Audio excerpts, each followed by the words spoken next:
Zdravíčko, moji milí přátelé, nepřátelé a příznivci drobných investic. Často se mě ptáte, Jardo, a vydělávají vůbec ty tvoje kraviny, co propaguješ? No, tak se na to podíváme. Tohle je projekt LifeMiner, reálná farma, která těží Bitcoin v Paraguayi. Já si teď udělám výběr $870 a můžete posoudit sami, jestli to smysl má nebo ne. Veškeré info najdete na mojí stránce v sekci LifeMiner.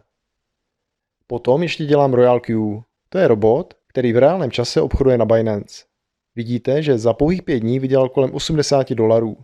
Moje strategie, kterou zdarma najdete na mém webu v sekci Royal Q, funguje naprosto skvěle. Když se na část mého portfolia podíváme na Binance, tak i výběr coinů v naší strategii byl očividně v pořádku. Seznam coinů, které obchoduji, najdete samozřejmě na mojí stránce taky, spolu s kompletní historií mých zisků za posledního 2,5 roku.